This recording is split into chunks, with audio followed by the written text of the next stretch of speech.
Një ministër është nën hetim. Kjo deklaratë e bërë nga struktura e posaçme kundër korrupsionit dhe krimit të organizuar, si përgjigje interesit të gazetarëve, ka trezuar qetësinë në të cilën duket se ka rënë politika në vend pas zgjedhjeve parlamentare të 11 majit. Që nga publikimi i përgjigjes së SPAK në rrjet edhe në media, nuk kanë rreshtur aludimet për të zbuluar se cili apo cila nga anëtarët e kabinetit qeveritar është në lupën e SPAK. Në këto kushte ne mund të bëjmë vetë një deduksion se kush po hetohet nga SPAK. Zëri ka bërë një listë të anëtarëve të kabinetit qeveritar, duke rikthyer edhe një herë në vëmendje akuzat e ngritura ndaj tyre nga opozita. Shtesë mund të jetë edhe fakti nëse ministrat janë paraqitur në SPAK për të dhënë dëshmi apo për të marrë në pyetje nga hetuesit e prokurorisë së posaçme. Në maj të vitit që lan pas, në SPAK shkoi edhe Ministri e Infrastrukturës dhe Energjisë, Belinda Balluku. E thirrur nga prokurori Dritan Prençi, u aludua se ajo ishte marrë në pyetje si person në dieni për incineratorin e Tiranës. Në një prononcim të shkurtër për mediat, ajo tha se u thirr për dosjen e incineratorit. Ishte një thirrje për sa i përket dosjes 255, që është incineratori i Tiranës. Duhet i jepja disa sqarime që besoj kanë shërbyer në zbardhjen e kësaj dosje.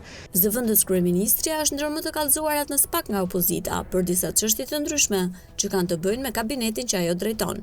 Së fundmi është kallëzuar edhe nga kreu i grupit parlamentar Gazmend Bardhi për krime zgjedhore gjatë kohës që ai ishte drejtuese politike e Qarkut të Fierit. Nëse Hasani do të ishte në hetim, do të ishte surprizë pasi emri i tij nuk është përfolur kurrë dhe nuk ka shkuar kurrë në SPAK. As vet Vëngu nuk ka shkuar kurrë në SPAK, por kallëzimet për të po, që kur u emërua në postin e ri. Opozita e Partisë Demokratike ka dorëzuar për të disa kallëzime lidhur me detyrën e tij si drejtori i autoritetit portual të Durrësit. E njëjta situatë edhe për ministrin e Brendshëm Ervin Hoxha. Edhe Hoxha është kallëzuar nga opozita, por deri më tani nuk ka pasur shfaqje të tij përpara prokurorisë së posaçme. Ministri i Financave, përveç përplasjeve parimore dhe debateve të rastit me opozitën, nuk ka pasur asnjë akuzë nga kundërshtarët e tij politik. Për më tepër që para se të merrej me politik, nuk ka pasur poste në administrat. Manja, edhe pse është një nga emrat më të akuzuar nga kryedemokrati Sali Berisha për shkak të postit që ai mban dhe ndikimin që i lejon detyra mbi burgjet, sërish nuk ka asnjë kallëzim zyrtar që të ketë përfunduar në SPAK. Po ashtu, as ai nuk ka shkuar kurrë për të dhënë dëshmi. E kundërta ka ndodhur me kolegen e Manjës. Më 19 shkurt 2024, Ministri i Arsimit dhe Sportit, Ogerta Manastirliu, u paraqit në prokurorinë e posaçme për të dhënë llogari për postin e saj të mëparshëm, ato të ministres së shëndetësisë. Manastirliu u paraqit në SPAK në cilësinë e personit që ka dieni mbi çështjen e sterilizimit në kohën kur ka drejtuar Qendrën Spitalore Universitare Nën Tereza. Për të njëjtën dosje po gjykohet për arsi i saj në detyrë Ilir Beqaj. Edhe Koçiu për momentin nuk ka akuza zyrtare, por mund të jetë në lupën e SPAK për sa i përket çështjes së mungesës së ilaçeve në spitalin onkologjik. Çështje kjo që prej vitesh është bërtitur jo vetëm nga politika dhe media, por edhe nga qytetarë të thjeshtë që duhet të luftojnë për jetën.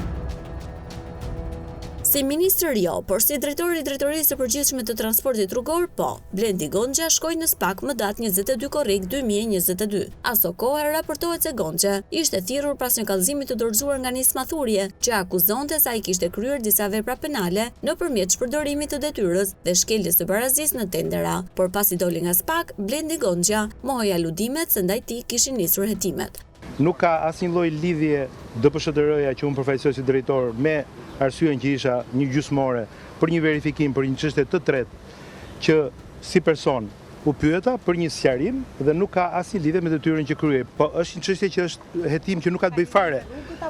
Jo, nuk ka të lidhje fare me asnjë lloj gjë që lidhet me ministrinë nga cila varet, as me rrugët, as me DPSHDR-n asgjë. Është një çështje krejt rutinore. Deklarova një situatë që më pyetën për diçka që s'ka asnjë lidhje dhe asnjë lloj rëndësie. Jo. Asnjë lloj institucioni shtetëror për momentin, nuk ka asnjë lloj gjë. Është thjesht një gjë. Asnjë lloj gjë as tenderi asgjë. Nuk ka asnjë. Absolutisht jo. Rini krejt qet, më vjen keq që është gënjeva por edhe pse ka mbajtur disa herë postin e ministrit, as Mirela Kumbaro nuk e ka parë ndonjëherë derën e SPAK. Por ndryshe nga Kumbaro, Denaj po.